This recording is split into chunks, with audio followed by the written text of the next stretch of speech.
Hi! Welcome to Platform Mastery. In this video, I will show you how to make business account on Pinterest. Log in to your Pinterest account.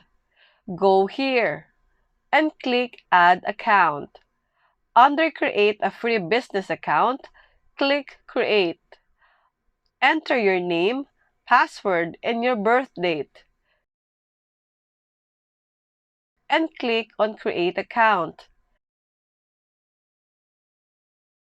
Here, build your business profile by putting up your business name.